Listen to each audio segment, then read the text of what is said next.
14 जुलाई 2026 को मध्य प्रदेश के मुख्यमंत्री डॉक्टर मोहन यादव की अध्यक्षता में मंत्रालय में मंत्रिपरिषद की बैठक वंदे मातरम गान के साथ प्रारंभ हुई। बैठक में लोकहित, सुशासन, निवेश, डिजिटल प्रशासन एवं युवाओं के भविष्य से जुड़े कई महत्वपूर्ण प्रस्तावों को मंजूरी दी गई। मंत्रिपरिषद के निर्णयों की जानकारी मध्य प्रदेश शासन के सूक्ष्म, लघु एवं मध्यम उद्यम मंत्री चैतन्य कश्यप ने पत्रकारों को दी। मंत्री कश्यप ने बताया कि समान नागरिक संहिता यूसीसी के लिए गठित समिति ने अपनी रिपोर्ट मुख्यमंत्री को सौंप दी है तथा 18 जुलाई को जगदीशपुर में होने वाली कैबिनेट बैठक में यूसीसी विधेयक प्रस्तुत किया जाएगा। मंत्रिपरिषद में लिए गए निर्णयों में जीएसटी व्यवस्था में महत्वपूर्ण सुधार करते हुए अपीलीय बोर्ड का गठन तथा इनपुट टैक्स क्रेडिट प्रक्रिया का सरलीकरण का निर्णय भी महत्वपूर्ण रहा। साथ ही मंत्री चेतन कश्यप ने पत्रकारों को बताया कि 40,000 करोड़ रुपए के एमपी टेक ग्रोथ प्रस्ताव एवं 18,000 करोड़ रुपए के एआई डेटा सेंटर से प्रदेश में 34,000 से अधिक युवाओं को रोजगार मिलने के साथ ही वर्ष 2027 को युवा वर्ष के रूप में मनाने का निर्णय भी महत्वपूर्ण रहा। मुख्यमंत्री ने दृष्टि पोर्टल का शुभारंभ भी किया, जिससे प्रदेश की 25,000 पंचायतों की लेखा व्यवस्था डिजिटल और पारदर्शी बनेगी। आज मध्य प्रदेश शासन के कैबिनेट की बैठक माननीय मुख्यमंत्री डॉक्टर मोहन यादव जी की अध्यक्षता में संपन्न हुई है। इस बैठक में माननीय मुख्यमंत्री जी ने बताया कि समान नागरिक संहिता यूसीसी के ऊपर जो दल गठित किया गया था, उसने अपनी पूरी रिपोर्ट मुख्यमंत्री जी को सौंप दी है और पूरे प्रदेश से जो भी इसके स्टेक होल्डर या जिनके हित प्रभावित होते हैं, उन सब लोगों से चर्चा के उपरांत वो अन्य राज्यों के जो अभी तक के कानून बने हैं, वो अभी तक के जो अनुभव रहे हैं, उनके हिसाब से एक रिपोर्ट बना करके दी है। और मुख्यमंत्री जी कृत संकल्प है कि यह बिल इस विधानसभा के अंदर लाया जाए और मध्य प्रदेश में इसे जल्द से जल्द लागू किया जाए। इस हेतु मुख्यमंत्री जी के द्वारा बताया गया है कि इस बार की अगली कैबिनेट 18 जुलाई को भोपाल जिले में जगदीशपुर, जो पूर्व में इस्लाम नगर के नाम से जाना जाता था, जगदीशपुर के अंदर विशेष कैबिनेट की बैठक आयोजित की जा रही है, जहां पर समान नागरिक संहिता के मसौदे को कैबिनेट की स्वीकृति दी जाएगी और उसके बाद इसे विधानसभा के अंदर लाया जाएगा। क्योंकि 20 जुलाई से 24 जुलाई तक विधानसभा का सत्र है। मुख्यमंत्री जी ने सभी मंत्रियों को निर्देशित भी किया है कि जो भी प्रश्न आए हैं, उन प्रश्नों का उचित जवाब इस फोरम से हमारे साथियों को प्राप्त हो, जनता के बीच संदेश भी जाए कि मध्य प्रदेश की यह सरकार एक संवेदनशील सरकार है और जो हर बात का जवाब देने के लिए तैयार है। इसी के साथ एक बड़ी उपलब्धि पिछले दिनों भारतीय महिला क्रिकेट टीम को प्राप्त हुई है।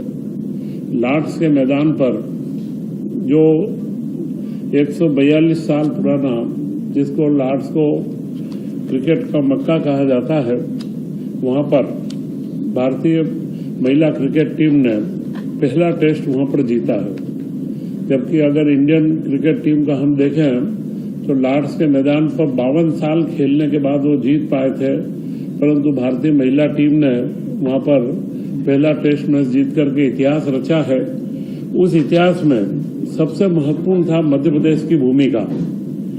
इसकी जो हमारी खिलाड़ी क्रांति गौड़, जो मध्य प्रदेश से संबंध रखती है, का जो प्रदर्शन रहा वो बड़ा सराहनीय रहा। तो इसलिए इसमें मध्य प्रदेश की एक बड़ी भूमिका रही है। तो यह एक खेल के जगत में हमें प्रेरणा देने को और मध्य प्रदेश के नए खिलाड़ियों को उभरने के अंदर एक प्रेरणा का कारण बनेगा।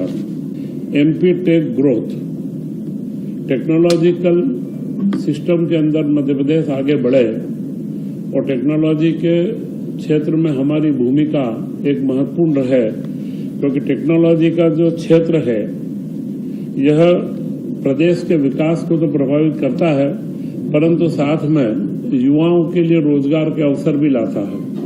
एमपी टेक ग्रोथ में 40,000 करोड़ के निवेश के प्रस्तावों के ऊपर चर्चा हुई है, कई प्रस्ताव मंजूर भी हुए हैं और उसमें 34,000 युवाओं को रोजगार मिलने की संभावना बनी है। यह एक बड़ा महत्वपूर्ण पड़ाव है।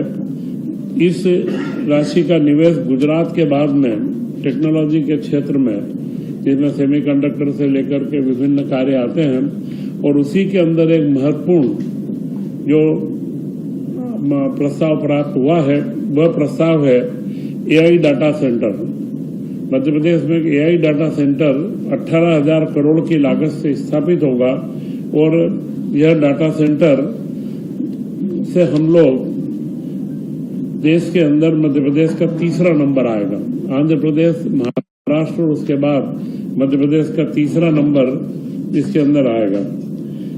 इसमें सेमीकंडक्टर के विशेष सत्र में 10 प्रतिष्ठित संस्थाओं ने हमारे यहाँ पर इसमें रुचि बताई है, तो यह एक महत्वपूर्ण उपलब्धि हमारे को प्राप्त हुई है। इसी के साथ पिछले दिनों इंदौर में यूथ कॉन्क्लेव हुआ, माय यूथ माय प्राइड, मेरा युवा मेरा गौरव। उसमें युवाओं को डिजिटल कंटेंट के जो क्रिएटर हैं और जो इन्फ्लुएंसर हैं उन सबको एकत्र किया गया था। पूरे इंदौर संभाग के क्षेत्र के सभी इन्फ्लुएंसर व क्रिएटर एकत्र हुए थे और उनको डिजिटल कंटेंट अवार्ड प्रदान करने का भी निर्णय लिया गया है। मुख्यमंत्री जी ने बताया है कि 2027 को हम युवा वर्ष के रूप में मनाएंगे।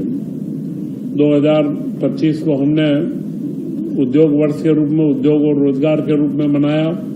2026 को अभी हम कृषि वर्ष के रूप में मना रहे हैं, जिसमें कृषि से जुड़े विभिन्न आयामों का काम हम लोग कर रहे हैं। इसी के साथ में मुख्यमंत्री मोहन यादव जी की मंशा है कि 2027 का जो युवा वर्ष हम मनाएं, यह युवा वर्ष मध्य प्रदेश के युवाओं के लिए नई संभावनाओं के अवसर लेकर के आए और इसीलिए उन्होंने सभी मंत्रियों से आग्रह करा है, वह सामान्य जन से भी आग्रह करेंगे कि इसमें जो भी सुझाव हो कि हम युवाओं के लिए क्या कर सकते हैं, वे सारे सुझाव हमें नवंबर दिसंबर तक प्राप्त हों और उसके हिसाब से हम लोग आगे इसको एक युवा वर्ष को एक सकारात्मक पहल के रूप में आगे ला सकें।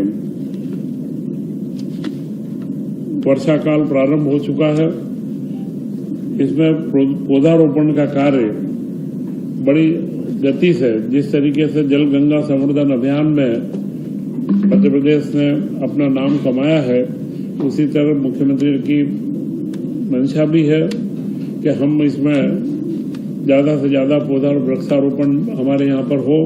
और उसी क्रम में कल 2 रोज पहले इंदौर के अंदर 1 लाख पौधों का एक साथ में वृक्षारोपण किया गया, तो 21 लाख पौधों का लक्ष्य रखा गया है। तो इस तरीके से हर क्षेत्र में अलग अलग तरीके से वह पौधारोपण के जो भी कार्यक्रम हो सकते हैं उनको आगे बढ़ाने का एक विषय लिया गया है। तथा नगरीय प्रशासन विभाग को एक महत्वपूर्ण उपलब्धि प्राप्त हुई है, वह उपलब्धि है ई गवर्नेंस का पुरस्कार। रजत पदक साइबर सुरक्षा के अंदर नगरीय विकास को राष्ट्रीय गवर्नेंस 26 के तहत पुरस्कार प्राप्त हुआ है। तो यह सारे महत्वपूर्ण विषय मुख्यमंत्री जी ने सबके बीच में रखे। इसके बाद कैबिनेट के प्रस्ताव में 3-4 प्रस्ताव जो महत्वपूर्ण थे, कुछ निरंतरता के प्रस्ताव हैं। एक सिंचाई परियोजना का निरंतरता का है, वित्त की निरंतरता का है वह, और उसी के साथ जीएसटी के अंदर 2 परिवर्तन किए गए हैं। जीएसटी काउंसिल की अनुशंसा प्राप्त हुई थी और उसमें ये 2 महत्वपूर्ण सुझाव हैं कि जो अपील का अधिकारी है वह जो निर्णय देता है, तो उसमें कोई त्रुटि रह जाए या कोई आवश्यकता हो या किसी को लगता है तो एक अपीली बोर्ड बनाया जाएगा और उसी में अपील भी हो सकेगी, क्योंकि यह एक तकनीकी सुगमता का कार्य है।